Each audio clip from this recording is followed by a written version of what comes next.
As-tu déjà imaginé vivre avec un esprit si stable que rien ne pourrait te détourner de ton chemin, où tu ne réagis pas sous l'impulsion et ne te laisses pas submerger par les émotions?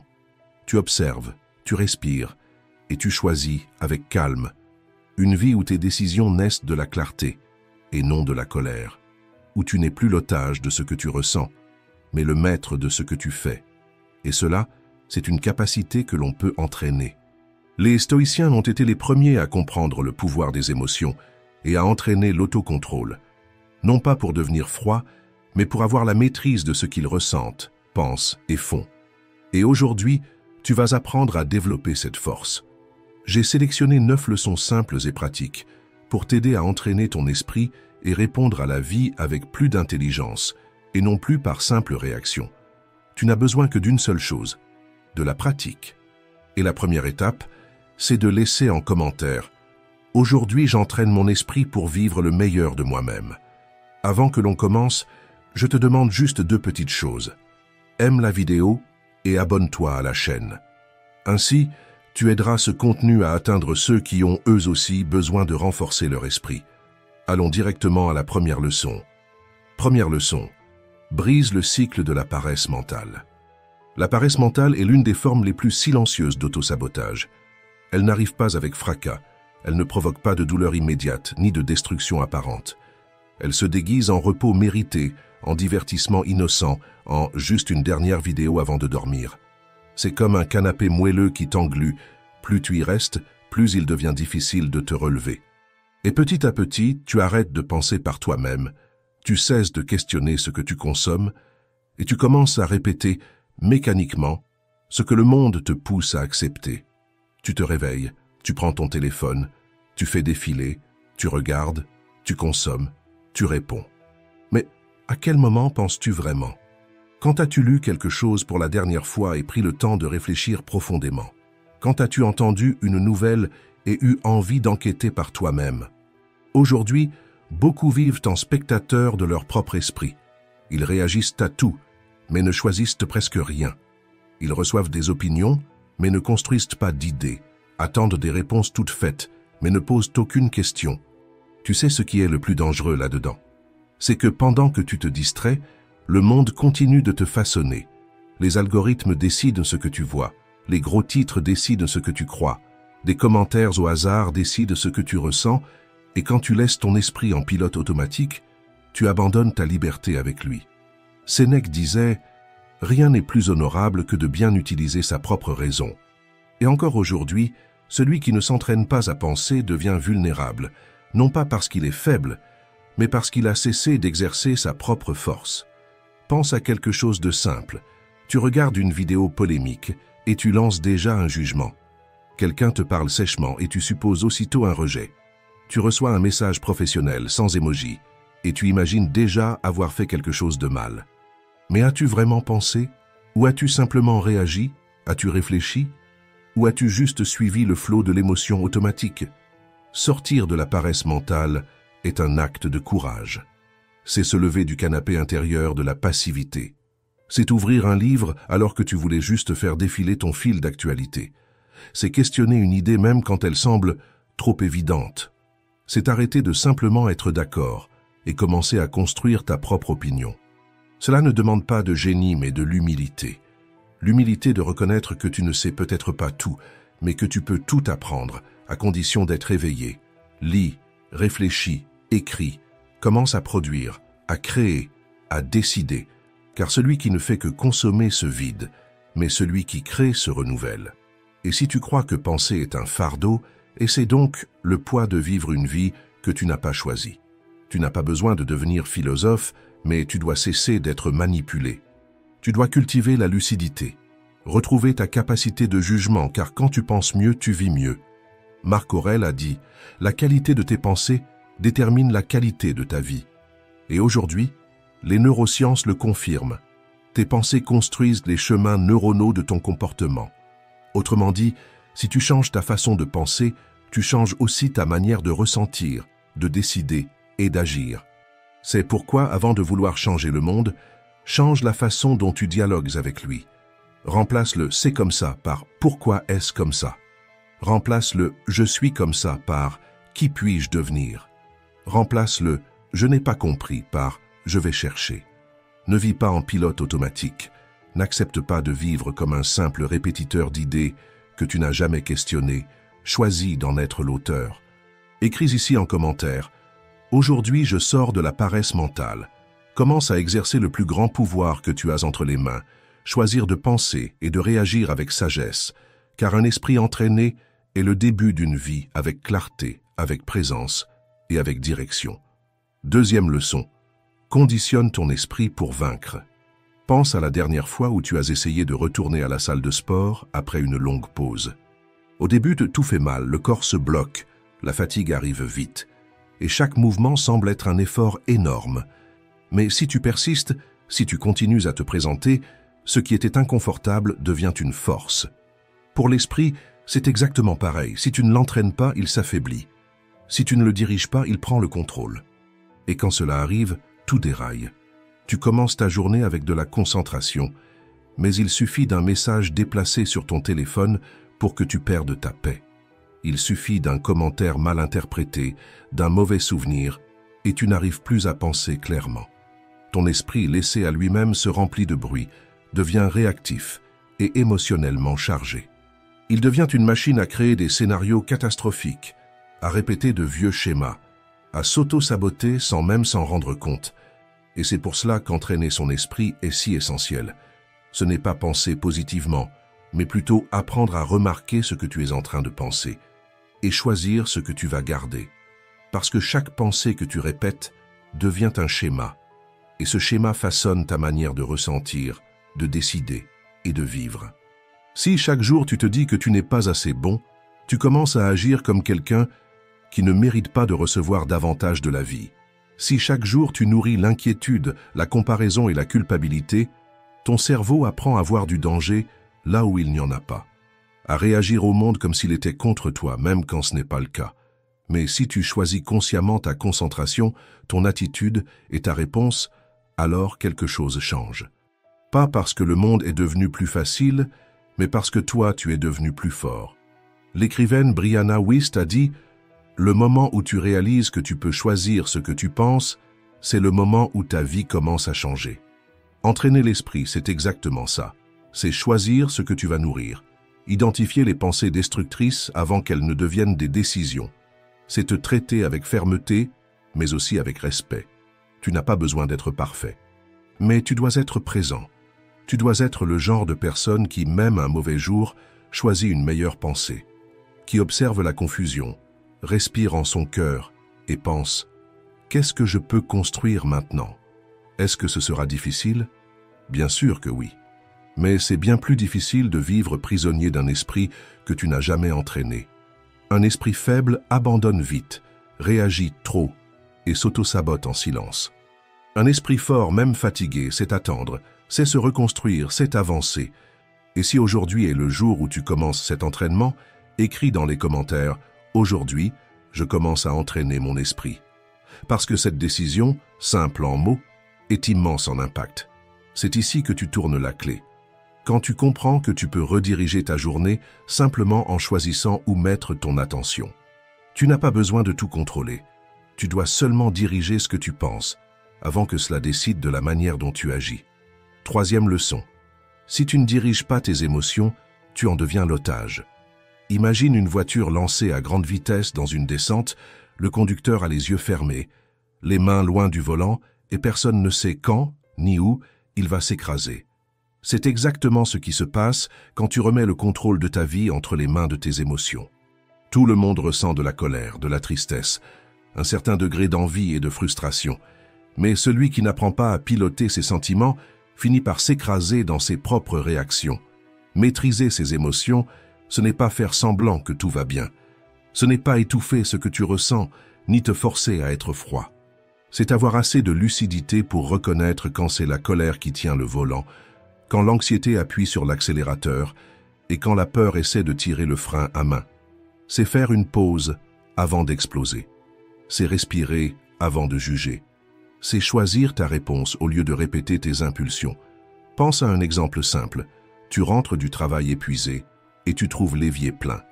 Ton esprit crie « Personne ne fait sa part ici ». Et tu as envie de déverser ta frustration sur la première personne venue. Mais si tu fais une pause, que tu respires et que tu te demandes « Est-ce que je suis trop à bout pour gérer ça maintenant ? Est-ce que ça vaut vraiment la peine de me disputer pour ça en ce moment ? Comment puis-je le dire pour avoir plus de résultats ? Ce simple espace entre l'impulsion et l'action peut éviter une guerre et préserver la paix. Ou alors, ton patron te répond sèchement. Ton esprit l'interprète comme une offense. Ton ego veut répliquer. Mais si tu regardes à nouveau et que tu te demandes « Est-ce que c'est vraiment personnel ? Ou est-ce qu'il est juste sous pression à cause d'autre chose ?» C'est ce genre de lucidité qui distingue ceux qui vivent dans la tempête de ceux qui ont appris à naviguer. Comme l'a dit Naval Ravikant, investisseur et penseur contemporain, la colère est un poison que tu bois en espérant que l'autre en meure. Celui qui réagit sous le coup de l'émotion s'empoisonne de l'intérieur, même s'il pense gagner à l'extérieur. Épictète disait déjà, les émotions ne sont pas des ordres, ce sont des suggestions. Tu peux entendre la colère sans la suivre, ressentir la peur sans reculer, pleurer sans te briser. Se maîtriser, c'est de la maturité, pas de la répression. C'est choisir d'agir avec fermeté sans perdre son humanité. C'est dire « ça m'a touché mais ça ne va pas me détruire ». Tu peux être triste et accomplir quand même ton devoir. Tu peux être blessé et traiter l'autre avec dignité. Tu peux ressentir la douleur et garder quand même la tête haute.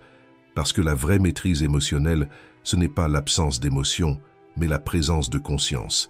Et cette conscience n'apparaît que quand tu changes ton schéma automatique. Au lieu de réagir, tu observes. Au lieu de te fermer, tu te demandes « Cette émotion essaie de me protéger, mais de quoi ?» Cette pause est l'un des outils les plus puissants qu'un être humain puisse entraîner. C'est dans cet espace que naissent la maîtrise de soi, la clarté et la véritable liberté. Ce n'est pas facile. Il y aura des jours où tu vas échouer, exploser, juger, te tromper, parler sans réfléchir. Mais cela ne fait pas de toi quelqu'un de faible. Cela fait de toi un être humain. Ce qui te rend fort, c'est de revenir chaque fois à ton centre. La liberté émotionnelle commence quand tu comprends que ressentir n'est pas le problème. Le vrai problème, c'est de réagir sans conscience, d'agir sans réfléchir, de vivre comme l'otage de tes ressentis. Tu n'as pas besoin de dominer le monde, tu as juste besoin d'apprendre à te dominer toi-même. Commente ici. Aujourd'hui, je me gouverne par le calme. Que cette phrase soit un rappel. Ton monde intérieur est le seul endroit où tu as un pouvoir total. Et quand tu apprends à commander ce monde-là, le reste cesse de te commander. 4e leçon. Adopte les habitudes mentales de ceux qui n'abandonnent jamais. Pense à un athlète qui court tous les matins avant le lever du soleil. Personne ne le voit, personne ne l'applaudit. Mais c'est dans ce silence qu'il construit ce que les autres appelleront du talent. Il en va de même pour les personnes mentalement fortes. Ce qui rend quelqu'un inarrêtable, ce n'est pas un don, une génétique privilégiée ou une série de coups de chance. C'est ce que personne ne voit, les habitudes mentales cultivées chaque jour, dans les petits choix, dans les moments où il serait plus facile d'abandonner. Ces personnes-là n'attendent pas d'avoir envie, elles créent des systèmes, elles ne vivent pas au rythme de leur humeur, elles vivent au rythme de leur discipline. Tu peux reconnaître une personne inarrêtable à ce qu'elle fait lorsque tout semble s'effondrer. Tandis que beaucoup sombrent dans la frustration, elle fait taire la plainte et se demande « Qu'est-ce que je peux construire à partir de ça ?» Alors que certains abandonnent leur plan au premier contretemps, elle inspire profondément, ajuste son cap et continue. Pas parce que c'est facile, mais parce qu'elle a compris que la constance vaut plus que l'enthousiasme. Et la différence se trouve dans les détails invisibles. Par exemple, tu te réveilles en retard, il pleut, et ton corps te supplie de rester au lit. Une personne ordinaire dira « Aujourd'hui, ce n'est pas possible ». Une personne inarrêtable dira « Ce n'est pas ce que je veux maintenant qui compte, c'est qui je suis en train de devenir ». Ou encore, tu fais une erreur au travail, ton esprit veut te saboter. Tu vois, tu ne fais jamais rien de bien. Mais elle répond, cette erreur m'enseigne. Maintenant, je sais ce que je ne dois plus refaire. C'est un entraînement mental, une musculation silencieuse de l'identité. Comme l'a écrit James Clear, auteur de Habitudes atomiques. Chaque action est un vote pour le type de personne que tu veux devenir. Et les inarrêtables votent tous les jours, même les mauvais jours, en direction de leur meilleure version. Ils n'ont pas besoin d'être motivés pour agir, car ils ont déjà construit des systèmes qui fonctionnent même sans inspiration. Ils se traitent avec fermeté, mais aussi avec respect. Ils ne s'enlisent pas dans l'autocritique, ils corrigent ce qui doit être corrigé, sans jamais perdre de vue leurs propres valeurs. Ils se parlent à eux-mêmes comme des leaders, ni avec pitié, ni avec excuse. Dans les jours difficiles, pendant que beaucoup disent « je n'y arrive pas », eux disent « je vais le faire quand même ». Tandis que beaucoup disent « je ne suis pas prêt », eux disent « je vais commencer quand même et me renforcer sur le chemin ». Et attention, cela ne signifie pas qu'ils ne souffrent pas, bien au contraire. Mais la douleur ne les arrête pas, elle les fait grandir. Ils transforment les obstacles en exercices, et chaque défi devient une répétition de plus dans la salle de sport mental. Épictète disait « Que serait Hercule sans ces défis ?» Rien d'autre qu'un homme ordinaire qui n'aurait jamais inscrit son nom dans l'histoire. Les bons marins doivent leur réputation aux tempêtes, et les inarrêtables doivent leur force à leur capacité de réponse, avec structure, intention et concentration. Quand tu n'attends plus un environnement idéal, tu commences à créer cet environnement idéal à l'intérieur de toi. Et c'est là que tu te distingues. Beaucoup attendent que la discipline vienne frapper à leur porte. Mais toi, tu peux commencer à la semer dès maintenant, même si elle ne pousse pas du jour au lendemain. Elle commence à se construire en silence, à travers tes décisions les plus simples, répétées chaque jour. Commence à agir comme quelqu'un qui ne dépend pas de la chance, mais d'une direction claire. Commente ici en bas. Aujourd'hui, j'entraîne mon esprit comme mon outil de pouvoir le plus précieux. C'est ton esprit qui dirige ta vie, et personne qui gouverne ses propres pensées ne se laisse facilement arrêter par ce qui se passe à l'extérieur. 5e leçon. Change ce que tu crois, et tu changeras ce que tu vis. Imagine que tu sois né dans une maison avec des fenêtres sales. Tu as grandi en regardant le monde à travers cette vitre trouble, en pensant que le problème venait de l'extérieur. Mais tu n'as jamais remis en question ce qui avait déformé ta vision depuis l'intérieur. C'est ainsi que fonctionnent les croyances limitantes, des idées qui ont été plantées en toi bien avant que tu puisses choisir. Tu n'es pas doué pour ça. Tu gâches toujours tout. Tu n'as pas ce qu'il faut. Peut-être qu'on ne te l'a jamais dit avec ces mots. Mais les regards, les silences, les comparaisons et même tes propres chutes ont contribué à créer cette image de ce que tu pensais être. Le problème, c'est qu'avec le temps, ces phrases deviennent ton identité et tu te mets à vivre comme si elles étaient des vérités absolues. Tu n'essaies plus, tu ne prends plus de risques, tu n'y crois plus. Parce qu'au fond de toi, une voix répète encore « tu n'y arriveras pas ». Mais laisse-moi te dire une chose, les croyances ne sont pas des faits, ce sont des histoires que tu as acceptées et qui peuvent être réécrites. Pense à un exemple simple. Tu fais une erreur au travail, au lieu de l'interpréter comme un apprentissage, ton esprit s'emballe. Tu vois, je suis un échec. Tu reçois un compliment, mais tu le repousses aussitôt. Mais non, c'était de la chance. Ou bien on t'invite à saisir une opportunité et tu te dis « je ne suis pas assez bon pour ça ». Ces réactions te semblent naturelles, mais elles sont le fruit d'un vieux script automatique que tu n'as pas toujours choisi, mais que tu répètes depuis des années. Et comme toute répétition, ce script se renforce. Ton esprit, voulant confirmer ce qu'il croit déjà, commence à déformer même tes réussites pour qu'elles rentrent dans le récit de la limitation. Tu deviens prisonnier d'une histoire que tu n'as même pas écrite. Mais voici la clé. Toute croyance peut être déconstruite avec de la conscience. Commence par te demander « D'où vient cette idée? Qui m'a appris ça? Cette croyance me protège ou me paralyse? Si je n'avais pas cette pensée, qu'est-ce que j'essaierais maintenant ?» Ces questions sont le premier coup porté contre l'ancien programme, car ce qui n'est pas remis en question est perpétué. Comme le dit la neuroscientifique Caroline Leaf, tu n'es pas l'otage de ton cerveau, tu en es l'architecte. Ton cerveau change avec ce que tu répètes avec intention. Cela s'appelle la neuroplasticité. Et c'est pour cela que changer tes pensées récurrentes change aussi la structure de ton identité. Épictète disait « Ce ne sont pas les événements qui nous affectent, mais notre manière de les interpréter. » Alors, je te pose la question, qu'as-tu pensé de toi-même ces derniers temps? De tes relations, de ta prospérité, de l'argent? Parce que c'est là que se cache le véritable blocage. Ce n'est pas l'échec qui te paralyse, c'est la manière dont tu l'interprètes. Ce n'est pas le non que tu as entendu, c'est la conclusion que tu en as tirée. Et ce ne sont pas les blessures de ton enfance, ni les mauvais exemples, ni la critique qui t'a blessé. C'est le récit que tu as construit à partir de tout cela. Reprogrammer ton esprit, c'est cesser de vivre dans l'écho de la douleur et commencer à écrire ton histoire à partir de la vérité. Tu peux commencer dès aujourd'hui. Tu peux arrêter de répéter qu'il est trop tard, que c'est trop difficile, que ce n'est pas pour toi. Tu peux remplacer le « je n'y arrive pas » par « je suis en train d'apprendre ». Tu peux échanger le « je ne suis pas assez » par « je suis en train d'évoluer ». Et non, ce n'est pas du développement personnel superficiel, c'est avoir le contrôle de soi. C'est reprendre le crayon de sa propre histoire et décider de ne plus être un personnage secondaire dans son propre destin. Commente juste en dessous « Aujourd'hui, je change mon histoire de l'intérieur vers l'extérieur ».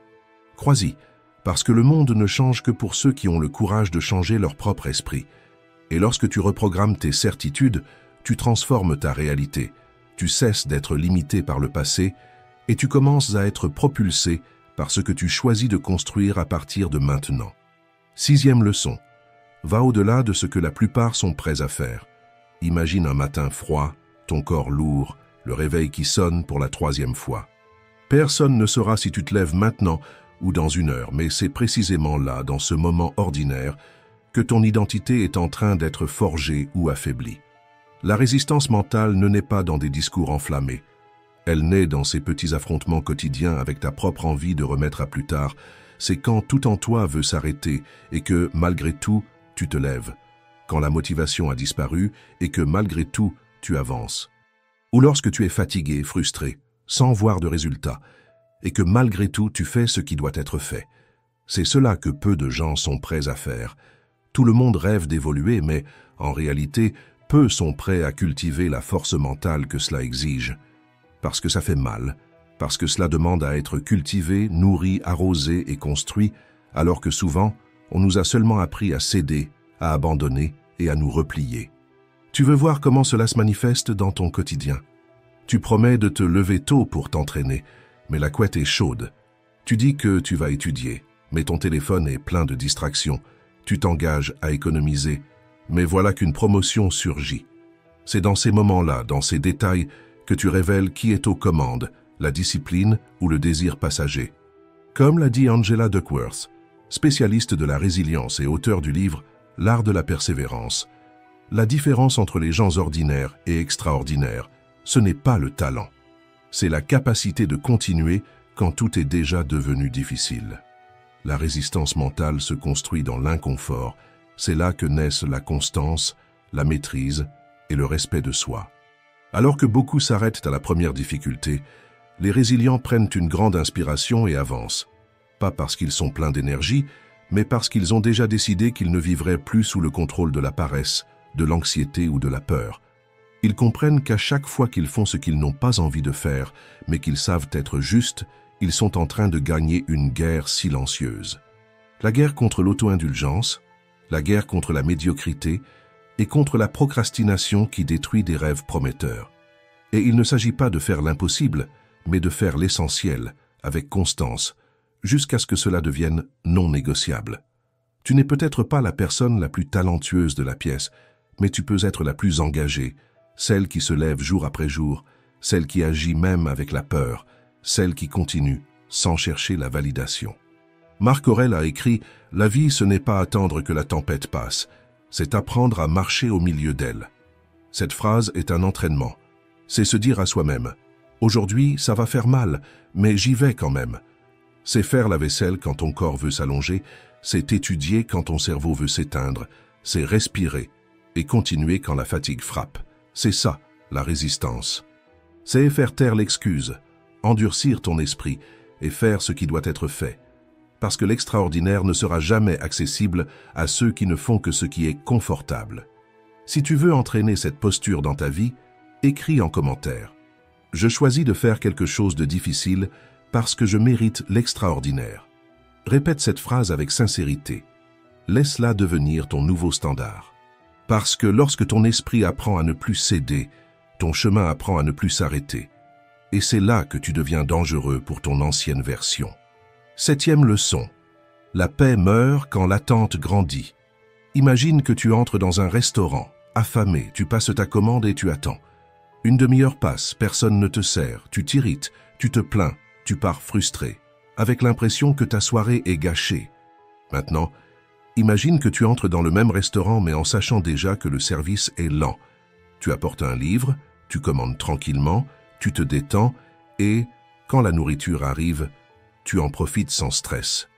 Quelle est la différence entre ces deux scènes? L'attente. Dans la vie, c'est exactement pareil. Plus tu attends des autres qu'ils agissent comme tu le veux, que le monde suive ton plan, que tout fonctionne selon le scénario de ton esprit, plus tu seras déçu. Mais lorsque tu lâches les attentes, quelque chose de puissant se produit. Tu commences à vivre avec plus de présence, plus de clarté et plus de paix. Ce n'est pas de la passivité, mais de la sagesse. La mentalité stoïcienne ne consiste pas à nier ce que l'on ressent, mais à ne pas devenir esclave de ce que l'on ne contrôle pas.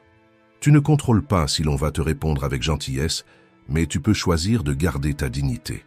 Tu ne contrôles pas si un plan échoue, mais tu peux choisir comment réagir face à cela. Tu ne contrôles ni le passé, ni la météo, ni les décisions des autres, mais tu peux gouverner ce que tu penses, ressens et fais à partir de maintenant. C'est cela que le stoïcisme enseigne, le pouvoir de diriger ton énergie vers ce qui dépend de toi. Pense à ta journée d'aujourd'hui. Combien de fois t'es-tu senti frustré par quelque chose qui n'était même pas sous ton contrôle? Un message vu mais sans réponse, une critique inattendue ou quelqu'un qui n'a pas reconnu ton effort. Ces petites tensions te consument. Et tu sais pourquoi? Parce que tu luttes encore contre la réalité. Accepter ne veut pas dire être d'accord. Cela signifie cesser de s'épuiser pour des choses qui ne changeront pas simplement parce que tu t'es révolté. Ça est utiliser ta force pour agir et non pour te plaindre. Comme l'a écrit Ryan Holiday, l'attente est l'ennemi de la paix. Ceux qui attendent trop des autres sont déçus. Ceux qui exigent trop d'eux-mêmes s'étouffent, mais ceux qui apprennent à regarder les faits avec objectivité, sans drame, se libèrent. Et cette liberté se construit peu à peu. Elle naît quand tu filtres tes pensées avant qu'elles ne deviennent des vérités. Quand tu respires profondément avant de répondre sur un coup de tête, et quand tu te souviens chaque jour que ta paix vaut plus que d'avoir raison, que de gagner une dispute ou de maintenir un contrôle qui n'a jamais existé. Marc Aurèle disait « Tu as du pouvoir sur ton esprit, pas sur les événements extérieurs. En prenant conscience de cela, tu trouveras la force. » Et c'est cela, la base de l'esprit stoïcien, la liberté intérieure. La liberté de ne pas être entraîné par les émotions des autres. La liberté de ne pas tomber dans des pièges émotionnels, de garder le cap sur ce qui construit et non sur ce qui épuise. Commente ici en bas. Mon pouvoir réside dans ce que je choisis de penser. Parce que dans un monde où tout change, où les gens déçoivent, où les plans échouent et où les émotions vacillent, celui qui gouverne son propre esprit devient inébranlable. Et c'est cela le véritable bouclier stoïcien. Non pas l'indifférence, mais la lucidité. Non pas le contrôle du monde, mais la maîtrise de soi. 8e leçon. Sans direction, il n'y a pas de progrès. Sénèque disait « Aucun vent n'est favorable à celui qui ne sait pas où il veut aller ». Et c'est peut-être pour cela que tant de gens se sentent épuisés, même sans avoir bougé. Tu te réveilles, tu attrapes ton téléphone, tu te perds dans les messages, tu éteins des incendies toute la journée et, à la fin, tu as l'impression d'avoir simplement survécu. Il manquait une direction, il manquait de la concentration et il manquait du discernement. C'est pourquoi voici une pratique stoïcienne simple pour entraîner ton esprit chaque jour. Choisis un mot, un seul, mais qu'il définisse clairement la personne que tu veux devenir. Ce mot sera ta boussole quand tout autour semblera chaotique. Il te rappellera ce qui compte, même quand le monde voudra t'emmener dans la direction opposée. Marc Aurèle faisait cela. Il se guidait avec des mots comme honnête, droit, modeste. Pas parce qu'il était parfait, mais parce qu'il savait où il voulait aller. Ce mot fonctionnait comme un rail, gardait son esprit sur la bonne voie, même quand tout menaçait de dérailler. Maintenant, réfléchis. Si ton mot était discipline, peut-être aurais-tu dit non à cette distraction. Si c'était présence, peut-être aurais-tu éteint ton téléphone pendant cette conversation importante, ou si c'était tempérance, peut-être aurais-tu respiré avant d'aller trop loin. Ce mot n'est pas un porte-bonheur. Il n'a de pouvoir que lorsqu'il devient un filtre, lorsqu'il devient une réponse. Quand tu commences à te poser cette question, Est-ce que cela me rapproche ou m'éloigne de la personne que je veux devenir? Écris ton mot, garde-le en vue, répète-le, transforme-le en critère pour tes décisions et tes actions. Car un esprit entraîné est un esprit qui a une direction et qui la suit, même quand tout essaie de l'en détourner. Maintenant, écris en commentaire quel sera ton mot et engage-toi envers lui comme quelqu'un qui choisit une nouvelle destination. La différence entre une semaine ordinaire et une semaine de transformation, c'est souvent cela, avoir une direction. 9e leçon. Une nouvelle attitude peut changer la donne. Sénèque disait « Tu dois changer d'esprit, non de lieu, car tes défauts te suivent partout où tu vas. » Et c'est exactement ça. Tu peux changer de ville, d'emploi, de relation, mais si tu ne changes pas ta façon de penser et de réagir, le chaos continuera de te suivre. Pense à une personne qui déménage en cherchant la paix, mais très vite, le désordre émotionnel réapparaît. Une autre met fin à une relation et entre aussitôt dans une nouvelle, répétant les mêmes disputes. Ou encore, elle change de supérieur, mais continue à se plaindre de la même pression. Le décor change, mais le scénario reste le même, parce que le problème ne venait pas de l'extérieur, mais de l'attitude avec laquelle elle affrontait la vie. Comme disait Sénèque, la maladie suit le malade. Autrement dit, si tu ne fais pas le ménage à l'intérieur, la saleté reviendra à l'extérieur. Changer d'attitude, c'est arrêter de rejeter la faute sur l'environnement et commencer à regarder à l'intérieur de soi.